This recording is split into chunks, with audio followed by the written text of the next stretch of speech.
नमो भगवते वासुदेवाय. ओम महालक्ष्मी नमः. भगवान विष्णूंच्या माता लक्ष्मीच्या कृपेने तुमच्या सर्व इच्छा मनोकामना पूर्ण हो. नमस्कार मंडळी. तर आज आहे अधिक मासामधील 9वा दिवस आणि आज आहे सोमवार. तर आज मी तुम्हाला अधिक मासाचा अध्याय 9वा सांगणार आहे.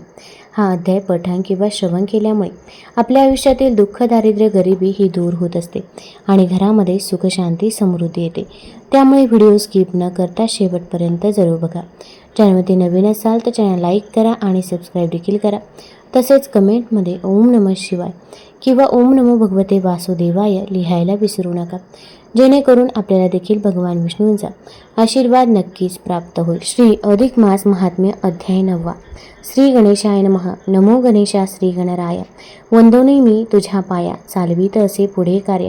या लेखन सेवेच्या माये शारदा सरस्वती, उभी पाठीस भगवती. तीच धरोणी माझे हाती, लेखनीही चालविते. वंदू जाता श्री गुरुनाथा, वरदहस्त ठेवित माथा. मंदी चाल पुढे न भीता, असे उभा मी पाठीस.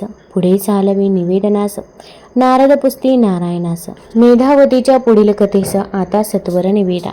नारायण म्हणते मेधावती, विप्रकन्या दुःखी कष्टी. एकटीच राहत असे शेवटी, दुःख आपले सोशित. कर्मधर्म संयोगाने एकदा त्याच मार्गाने जात असता दुर्वास मुनी आले त्या अरण्यात. तेव्हा मेधावी ब्राह्मणाची आठवण आली दुर्वासा त्याची. चौकशी करीत ते त्याची आले घराजवळ त्या. विप्रनिधन वार्ता कळली, कन्या त्याची एकुटी उरली. दुःख सागरी जी का बुडाली, आले सांत्वन कराय.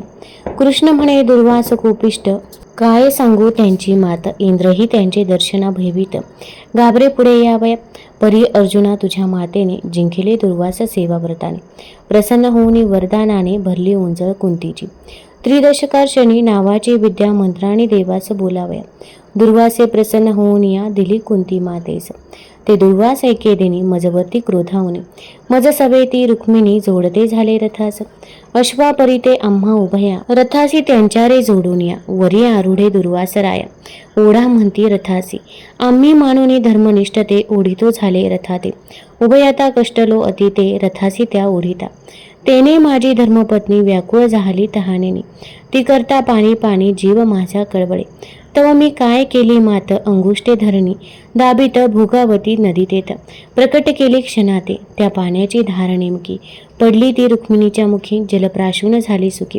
भार्या माझी जेधवा, तव दुर्वास म्हणती माधवा. हीच काय रे गुरुसेवा, स्वपत्नीचा कळवळा यावा. काय कारणे चित्तात, सेवा करीत असता आमची. चिंता भासी काय पत्नीची, हीच काय एकाग्रतेची. खून तुझी ते सांग.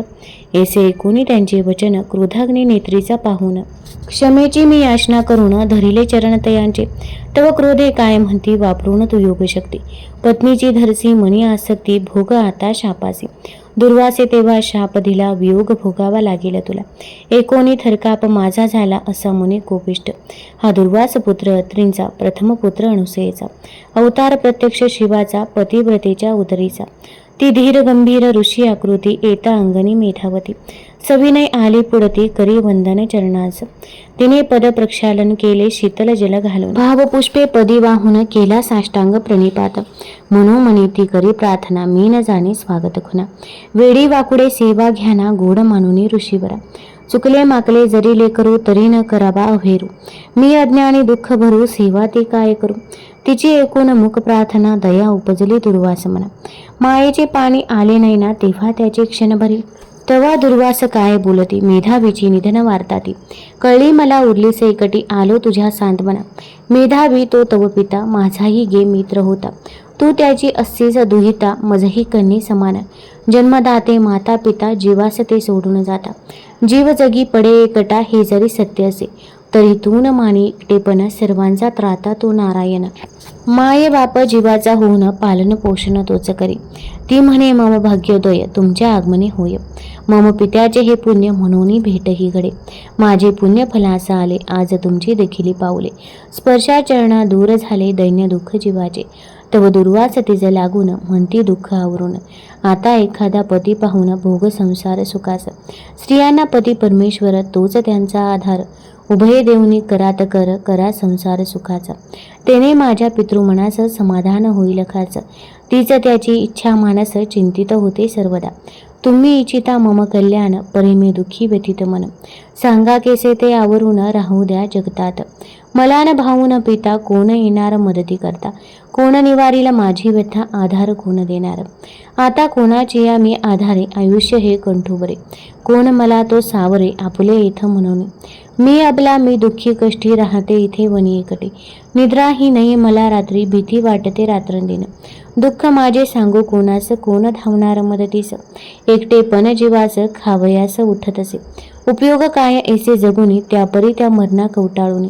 सोडवणूक जीवाची करुणी, घ्यावे ऐसे वाटत असे. नैराश्य निराशेचा घोर, आता न सहावे अंधार. कोण आधार मज देणार, तरावया भवसागरे. तिचे एकुणी करुणा वचने, दुर्वास व्यथित झाले मने. मनोमनी म्हणती हीच कारणे, तरुणोपाय तो द्यावा. दुःख क्लेशाचे जेणे निवारण, ऐसा उपाय हिच सांगून. करू इच्छिते कल्याण, पुत्री समान ती असे. ऐसा मनी विचार करीत, दुर्वास चिंतिती कैलासनाथ. म्हणती देवा शरणागत, या जीवासी उद्धरा. दुर्वास मेधावती लागून, म्हणती आता दुःख विसरून. मी सांगेन ते ध्यान देऊन, एका वेगा बालके. तुझी एकूण करुण कहाणी, मित्र स्नेह माझे मनी. दया उपजली आहे मनी, सांगेन उत्तम उपाय. समस्या जगी ऐसी नाही, जीवरी उपाय निघेन काही. तरी आता सांगतो पाही, तुझ्या कल्याण हितात ते. ऐसे बोलून मिटले नयन, मेधावती कर जोडून. उभी सन्मुख ती राहून, वाट पाही वचनाची. ब्रहण नारद पुराणीचा, हा अध्याय दुर्वास आगमनाचा. त्या अधिक मास महात्म्याचा पूर्ण इथे झालासे. अरुण विनवणी करी खास, स्वीकारा प्राकृत रचनेस. 9वा अध्याय हरिचरणांस प्रेम भावे समर्पितो. आता या अध्यायाचा मराठी भावार्थ काय आहे तर ते आता आपण बघूया. तत्पूर्वी एक विनंती आहे, चॅनलवरती नवीन असाल तर चॅनल लाईक करा आणि सबस्क्राईब देखील करा. तसेच कमेंटमध्ये ओम नमो भगवते वासुदेवाय लिहायला विसरू नका. आणि तुम्ही हा व्हिडिओ कुठून बघत आहात ते देखील आम्हाला जरूर कळवा. श्री अधिक मास महात्म्य अध्याय 9. दुर्वास ऋषींचे आगमन. ती मेधावती ही विप्रकन्या एकटीच दुःख सहन करत दिवस काढत होती. त्याच वेळी एक दिवस अचानकपणे त्याच वाटेने भ्रमंती करत जात असताना दुर्वास ऋषी हे त्या भागात आले. हाच कथाभाग श्रीकृष्ण पांडवांना सांगत असताना ते म्हणाले की युधिष्ठिरा, अरे त्या दुर्वासांच्या बद्दल काय सांगायचे. ते साक्षात भगवान शिवाजीच अवतार. ते शीघ्रकोपी, एकदा का ते कोणावर रागवले तर काय करतील याचा काही नेम नाही. त्यांच्या दर्शनासाठी सुद्धा त्यांचे पुढे जाण्यासाठी इंद्र घाबरत असे. पण अर्जुना, तुझी माता कुंती हिने मात्र या ऋषींची सेवा करून त्याचे मन जिंकले होते. त्यांनीच तिला मंत्रशक्तीने हवी ती देवता आवाहित करून त्यांच्याकडून इप्सित वरदान मिळण्याची दिव्य शक्ती प्रदान केली होती. खरंच धन्य आहे तुझी माता की जिने त्या कोपिष्ट दुर्वासांना आपल्या सेवा आणि भक्तीच्या बळावर सौम्य रूपास आणले. अरे फार काय सांगू, तुम्ही सारी देव आणि मानव मला देवता मानता, माझी पूजा करता. पण या दुर्वास ऋषीने मला आणि माझ्या पत्नीला रुक्मिणीला त्यांच्या रथास घोड्यासारखे जुंपले. ते स्वतः त्या रथावर विराजमान झाले आणि त्यांनी आम्हा दोघांना तो रथ ओढायला लावला. ज्येष्ठाचे आणि गुरुतुल्यांचे आज्ञापालन, स्वधर्माचरण म्हणून आम्ही दोघांनी तो रथ ओढलाही. पण त्यामुळे माझी पत्नी रुक्मिणी कष्टी झाली. तहानेने तिच्या घशाला कोरड पडली. तेव्हा मी माझ्या योगशक्तीचा वापर करून पायाच्या अंगठ्याने जमीन दाबून त्यातून भोगावती नदीचे जल वर काढले. तिची तहान भागवली. पण या गोष्टीचा दुर्वासांना राग आला. मी पत्नी प्रेमापोटी योगशक्तीचा वापर केला म्हणून त्यांनी मला पत्नी वियोगाचा शाप दिला. असे हे दुर्वास तिथे आले. त्यांनी मेधावीबद्दल चौकशी करताच तो मरण पावल्याचे आणि आता त्याची कन्या मेधावती ही एकटीच असल्याची वार्ता त्यांना मिळाली. तेव्हा दुर्वास हे मेधावतीची भेट घ्यायला मुद्दाम तिच्याकडे आले. त्यांनी तिची मोठ्या प्रेमाने चौकशी केली. तेव्हा तिने मात्र डोळ्यात पाणी आणून त्या पितृतुल्य ऋषींना आपली करुण कहाणी सांगितली.